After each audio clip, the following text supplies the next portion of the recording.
हरे कृष्णा दोस्तों, आप सभी का स्वागत है।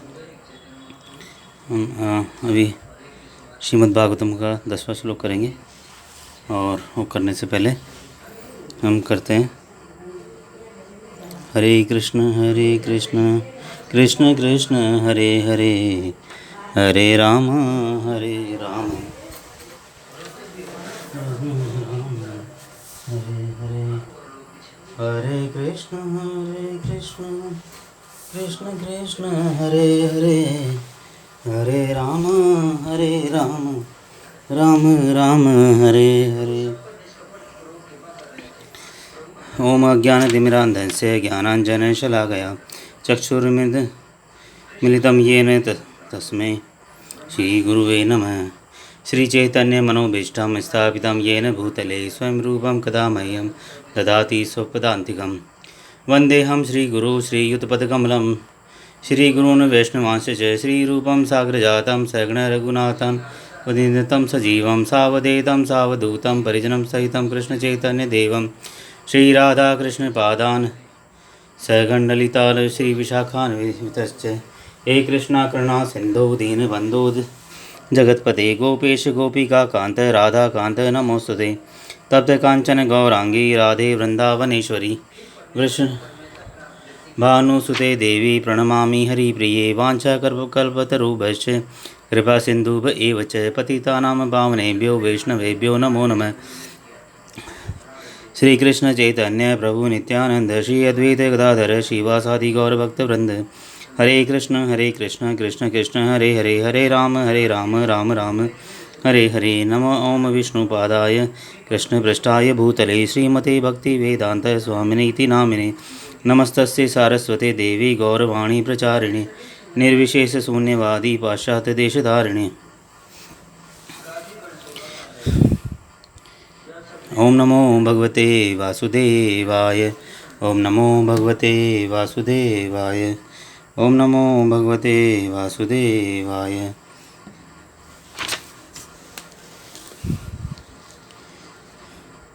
प्रायेण लपाशुतुस्य सभ्यक कलवस् मिनयुगे जना मंदा सुमंद मतयो मंदभाग्या द्रुपदे द्रुता। अर्थात हे विद्वान, कली के इस लोह युग में मनुष्य की आयु कम है, वे झगड़ालू, आलसी, पदभ्रष्ट, अभागे होते हैं तथा साथ ही साथ सदैव विचलित रहते हैं। देखो इसमें कितनी वो बात बताई गई है, जो एक्चुअल जो स्थिति है आज के कलियुग के लोगों की, वो स्थिति बताई है। सभी लोगों की स्थिति बताई गई है क्या कि भगवत भक्त सामान्य जनों की आध्यात्मिक उन्नति के लिए सदैव चिंतित रहते हैं। जो भगवान के भक्त होते हैं वो सामान्य जनों की आध्यात्मिक उन्नति के लिए सदैव चिंतित रहते हैं। उनको हमेशा चिंता रहती है कि जो सामान्य जन है उनकी आध्यात्मिक उन्नति हो।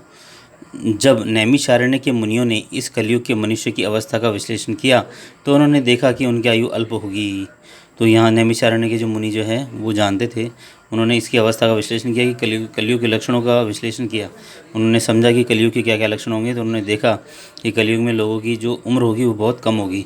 कलयुग में आयु अल्प होने का कारण अपर्याप्त आहार नहीं अपितु अनियमित आदतें हैं। कि जो आयु जो है वो कम होने का कारण क्या है, देखो यहाँ पे जो बड़ी आयु, लंबी आयु और छोटी आयु, इनका वो बता रखा है कि अनियमित, कि उसका अपर्याप्त आहार नहीं बल्कि अनियमित आदतें हैं, है ना। जैसे ऐसे में उठना, ऐसे में सोना, ऐसे में उठना, है ना, बिना कभी जल्दी सो जाना, कभी लेट सोना, कभी बीच में सो जाना, कभी ऐसे कभी जल्दी खा लेना, है ना, कभी लेट खा लेना। तो इसे अनियमित आदतें, यानी अगर आपकी आदतें नियमित नहीं है तो इसका सीधा सीधा असर अपनी उम्र पर पड़ेगा, अपनी उम्र इससे घट जाएगी। आदतों को नियमित करके तथा सादा भोजन करके कोई भी व्यक्ति आदतों को नियमित करके और सादा भोजन करके कोई भी व्यक्ति अपना स्वास्थ्य बनाए रख सकता है। देखो यहाँ बताया कि अगर अपना आदतों को नियमित कर लें, है ना, और एक कौन सा भोजन करें, बिल्कुल सादा भोजन, आदतों को नियमित कर लो और सादा भोजन, यानी ज़्यादा तेल का, ज़्यादा ऐसे नहीं, ज़्यादा नमक का, ज़्यादा मिर्ची का, ज़्यादा तला भुना, ऐसा तीखा भोजन ना करें। सादा भोजन अगर करें अपन और अपनी आदतें अगर नियमित हो तो आदमी इंसान स्वस्थ बना रह सकता है।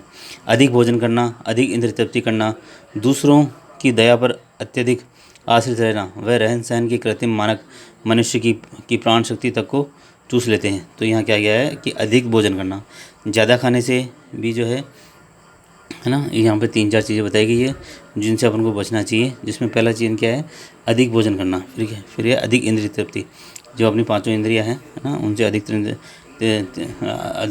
पांचों इंद्रियों से अगर अपन अत्यधिक यूज़ में लेंगे, अत्यधिक इंद्रिय तृप्ति करेंगे तो उसका नेगेटिव इफेक्ट पड़ेगा। दूसरों की दया पर अत्यधिक आश्रित रहना, कि हमें दूसरों की दया पर आश्रित नहीं रहना चाहिए, है ना। कि ऐसा नहीं है कि दूसरा हम पर दया करके कुछ हमारा भरण पोषण करेगा, कुछ करेगा तभी हम जीवन में कुछ कर पाएंगे, इसलिए हमें दूसरों की दया पर आश्रित ऐसा कोई कार्य नहीं करना चाहिए कि हम दूसरों की दया पर आश्रित रहें। रहन सहन की कृत्रिम मानक मनुष्य की, और रहन सहन की कृत्रिम मानक, रहन सहन के जो कृत्रिम मानक हैं वो कृत्रिम मानक मनुष्य की प्राण शक्ति को चूस लेते हैं। तो रहन सहन के जो कृत्रिम मानक है ना, कृत्रिम मानक मतलब जैसे जो बहुत ज़्यादा जो आर्टिफिशियल जो चीज़ें हैं उन पर निर्भर न रह के हमें नेचुरल चीज़ों पर निर्भर रहना चाहिए। ज़्यादा से ज़्यादा नेचुरल चीज़ों को कंज्यूम करना चाहिए। जैसे फास्ट फूड वगैरह हो गए, ये हमें कम खाना चाहिए क्योंकि ये कृत्रिम फूड है ना, ये नेचुरल फूड नहीं है। तो हमें जहाँ तक हो सके हमें नेचुरल फूड और नेचुरल चीज़ों को यूज़ करना चाहिए, आर्टिफिशियल चीज़ों को यूज़ करने के बजाय। फलस्वरूप जीवन की अवधि घट जाती है। इस युग के मनुष्य न केवल भौतिक दृष्टि से अपितु आत्म साक्षात्कार के विषय में भी अत्यंत आलसी हैं। यह मनुष्य जीवन विशेष रूप से आत्म साक्षात्कार के लिए मिला है। तो इस युग के जो है वो आत्म साक्षात्कार में उनका इंटरेस्ट नहीं है कलयुग के लोगों में, कि उनकी जो वास्तविक शक्ति है उसका वो साक्षात्कार करें, है ना। इसमें इंटरेस्ट नहीं है लोगों का। अर्थात मनुष्य को जानना चाहिए कि मैं क्या हूँ, संसार क्या है और परम सत्य क्या है। तो मनुष्य की जिज्ञासा होनी चाहिए कि वो कौन है और संसार क्या है और परम सत्य क्या है। मनुष्य जीवन वह साधन है जिससे जीव इस भौतिक जगत में कठिन जीवन संघर्ष के कष्टों को मिटा सकता है। तो मनुष्य जीवन ऐसा है कि मनुष्य जीवन में ये विशेष फैसिलिटी है कि इस योनि में इंसान जो है जीवन के संघर्ष के जो संघर्ष हैं कठिन, उनको हमेशा हमेशा के लिए मिटा सकता है और अपने सनातन घर भगवत धाम को लौट सकता है। और यानी ये जीवन मरण का चक्र है जो उसको काट सकता है और वापस अपने भगवत धाम को लौट सकता है। किंतु भ्रष्ट शिक्षा पद्धति के कारण मनुष्य में आत्म साक्षात्कार की इच्छा ही नहीं उठती। लेकिन एजुकेशन इतनी भ्रष्ट है कि वहाँ पर आत्म साक्षात्कार, सेल्फ रियलाइजेशन जैसी कोई चीज़ पढ़ाई नहीं जाती, उसके बारे में बताया नहीं जाता। तो मनुष्य में इसकी इच्छा ही नहीं होती। यदि उन्हें इस विषय में पता चल भी जाए तो दुर्भाग्यवश वे पदभ्रष्ट शिक्षकों के शिकार बन जाते हैं।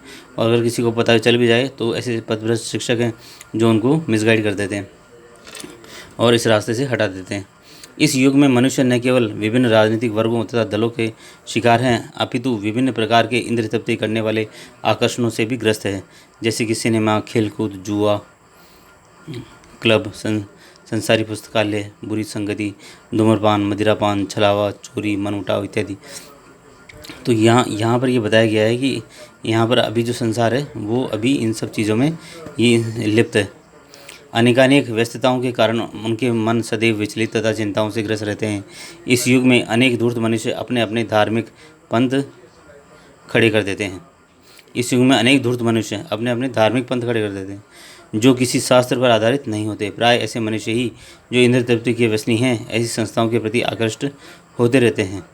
फलस्वरूप धर्म के नाम पर अनेक पाप कर्म किए जाते हैं, जिसके कारण मनुष्य को न तो मानसिक शांति मिल पाती है न ही स्वास्थ्य लाभ हो पाता है। तो यहाँ पर जो है जो आजकल कई भी है अपने अपने अनुसार धर्म की व्याख्या कर लेते हैं और अपना अपना मठ बना लेते हैं, अपना अपना जो है ग्रुप बना लेते हैं और फिर अपने हिसाब से धर्म की व्याख्या करते रहते हैं। तो वो खुद भी वास्तव में इंद्रिय तृप्ति के व्यसनी होते हैं। अब छात्र ब्रह्मचारी वर्ग का पालन नहीं किया जाता। अब गृहस्थ मनुष्य गृहस्थ आश्रम के विधि विधानों का पालन नहीं करते। तो जो छात्र हैं वो ब्रह्मचारी का पालन नहीं करते और जो गृहस्थ आश्रम में हैं वो गृहस्थ आश्रम का पालन नहीं करते। फलस्वरूप तथाकथित वानप्रस्थ तथा सन्यासी जो ऐसे गृहस्थ आश्रमों से आते हैं अपने कठोर पद से आसानी से विचलित हो जाते हैं। कलयुग में समस्त परिवेश श्रद्धा विहीनता से भरा है। मनुष्य अब आध्यात्मिक मूल्यों में रुचि नहीं दिखाते। अब तो भौतिक इंद्रिय तृप्ति ही सभ्यता का मानदंड बनी हुई है। यानी वास्तविक जो है अब तो मतलब जो है इजीली अपने ट्रैक से हट जाते हैं और इजीली जो है इन्वेस्टमेंट के चंगुल में आ जाते हैं। ऐसी भौतिक सभ्यता को बनाए रखने हेतु मनुष्य ने जटिल किस्म के राष्ट्रों तथा समुदायों का निर्माण कर लिया है। तो ऐसी सभ्यता को बनाए रखने के लिए यानी जो इंद्र तृप्ति करा सके, मौज मस्ती जो करा सके, उनको ये चल सके, ये मौज मस्ती लगातार चलती रहे, इसको चलाने के लिए मनुष्य ने एक जटिल राष्ट्र और समुदाय का निर्माण कर लिया और विभिन्न गुटों में निरंतर प्रत्यक्ष और तथा शीत युद्ध की आशंका बनी रहती है। तो जिसमें क्या है, प्रत्यक्ष आप इनमें आपस में लड़ाई चलती रहती है। अतएव आज के मानव समाज के विकृत मानदंडों के कारण आध्यात्मिक स्तर को उठा पाना अत्यंत कठिन हो गया है। नैमिषारण्य के ऋषि मुनि पतित आत्माओं को मुक्त करने हेतु उत्सुक हैं। अतएव शील सूत गोस्वामी के उपचार पूछ रहे हैं। तो जो आज तो उस समय जितने भी जो ऋषि इकट्ठे हुए थे नैमिषारण्य में, वो सूत गोस्वामी से इसका उपचार पूछ रहे हैं कि हे महाराज, आप इसका उपचार बताइए कि इसके किस तरह के जो कलयुग का मनुष्य है उसकी उन्नति होगी, है ना, वो किस तरीके से अपने जन्म मरण के चक्र को काट सकेगा। फिर 11 श्लोक। भूरिणी भूरि कर्माणि श्रोतव्यानि विभाग से अतः साधो स्त्र यस्य सारं समुद्धा धृत्य मनीषया भूरि वृद्धाया भूतानां येनात्मा सुप्रसिद्धति। अर्थात शास्त्रों के अनेक प्रकार हैं और उन सब में अनेक नियमित कर्मों का उल्लेख है जिनके विभिन्न प्रभावों का वर्षों तक अध्ययन करके ही सीखा जा सकता है। तो अनेक तरह के शास्त्र होते हैं, उनमें अलग तरह के नियम बताए गए हैं और उनको सालों तक अध्ययन करके उन शास्त्रों को सीखा जा सकता है। अतः हे साधु, कृपया आप इन समस्त शास्त्रों का सार सुनकर समस्त जीवों के कल्याण हेतु समझाएं, जिससे उस उपदेश से उनके हृदय पूर्ण रूपेण तुष्ट हो जाएं। तो इसलिए बताया गया है। तो यहाँ कह रहा है कि हे साधु, कृपया उन समस्त शास्त्रों का सार चुनकर समस्त जीवों के कल्याण हेतु समझाएं, जिससे उस उपदेश से उनके हृदय पूर्ण रूप में तुष्ट हो जाएं। तो यहाँ पे और जो ऋषि हैं वो बोल रहे हैं सूत गोस्वामी को कि आप उन सारे शास्त्रों का जो सार है वो हमें समझाएं, ताकि सभी का कल्याण हो सके, कलयुग के मनुष्य का कल्याण हो सके। आत्मा अथवा तो इसका तात्पर्य दिया प्रभुपाद ने, आत्मा अथवा स्व को पदार्थ तथा भौतिक तत्वों से पृथक माना जाता है। इसका स्वरूप आध्यात्मिक है, अतः ये किसी भी परिमाण के भौतिक आयोजनों से तुष्ट नहीं होता। संपूर्ण शास्त्र तथा आध्यात्मिक उपदेश इसी आत्मा की तुष्टि के निमित्त हैं। यानी जो शास्त्र हैं वो आत्मा की तुष्टि के लिए बनाए गए हैं। आत्मा जो है शास्त्रों का ज्ञान है वो आत्मा की तुष्टि करता है, आत्मा का भरण पोषण करता है। संपूर्ण शास्त्र तथा आध्यात्मिक उपदेश इसी आत्मा की तुष्टि के निमित्त हैं। तो सारे जो शास्त्र हैं और जो आध्यात्मिक उपदेश दिए जाते हैं वो इस आत्मा का ही भरण पोषण करते हैं। विभिन्न कालों तथा विभिन्न स्थानों में नानाविध जीवों के लिए अनेक प्रकार के उपायों की संस्तुति की जाती है। फलस्वरूप प्रमाणिक शास्त्रों की संख्या अनगिनत है। इन शास्त्रों में विभिन्न विधियों तथा नियमित कर्मों का विधान है। इस कलिकाल में सामान्य जनता की पतित अवस्था को ध्यान में रखते हुए नैमिषारण्य के मुनियों ने शील सूत गोस्वामी से अनुरोध किया कि वे इन समस्त शास्त्रों का सार कह सुनाएं, क्योंकि इस युग में पतित आत्माओं के लिए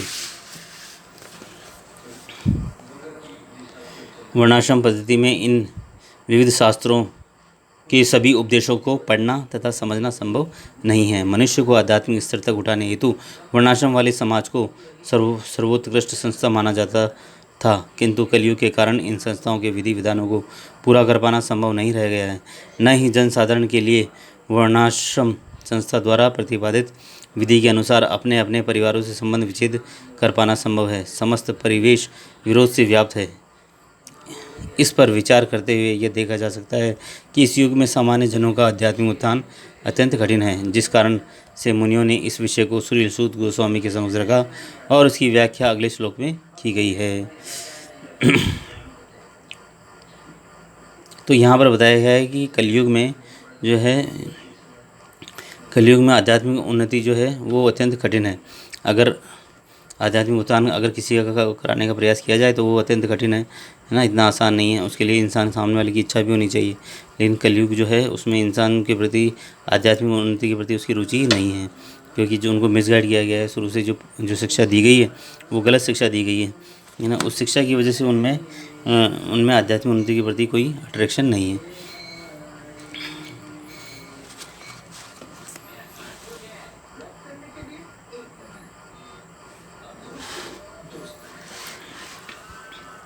ये 12वां श्लोक दिया गया है।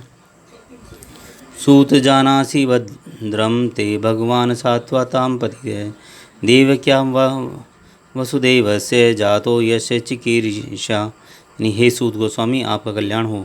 आप जानते हैं कि पूर्ण पुरुषोत्तम भगवान देवकी के घर में वसुदेव के पुत्र के रूप में किस उद्देश्य से प्रकट हुए थे। अर्थात भगवान का अर्थ है सर्वशक्तिमान ईश्वर, जो समस्त ऐश्वर्यों, शक्ति, यश, सौंदर्य, ज्ञान तथा वैराग्य के नियंता हैं। वे अपने शुद्ध भक्तों के रक्षक हैं। यद्यपि ईश्वर सबके प्रति संभाव रखने वाले हैं, तो भी वे अपने भक्तों पर विशेष कृपालु रहते हैं। सत्य का अर्थ है परम सत्य। जो मनुष्य परम सत्य के सेवक या दास हैं, वे सात्वत कहलाते हैं। ऐसे शुद्ध भक्तों की रक्षा करने वाले श्री भगवान सात्वतों के रक्षक कहलाते हैं। भद्रम ते अर्थात आपका कल्याण हो। हे मुनियों द्वारा वक्ता से परम सत्य के विषय में जानने की उत्सुकता का पता चलता है। पूर्ण पुरुषोत्तम भगवान श्री कृष्ण वसुदेव की पत्नी देवकी से प्रकट हुए।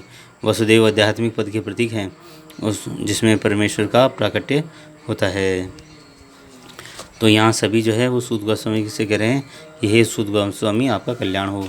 यानी क्योंकि आप जो है आपने बड़ी कृपा करके आप यहाँ जो है हमें हमारा वो रास्ता बताने के लिए आए हो, जिससे हमारा कल्याण हो सकेगा।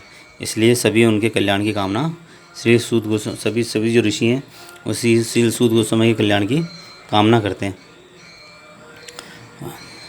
क्योंकि वो जब बताएंगे तो उनसे उनका कल्याण होगा। वो जो नॉलेज देंगे, वो जो ज्ञान देंगे, उससे सभी ऋषियों का कल्याण होगा। सभी ऋषियों का और कलयुग के मनुष्यों का कल्याण होगा। आज के लिए इतना करते हैं, अब बाकी करेंगे नेक्स्ट क्लास में। तब तक के लिए हरे कृष्णा।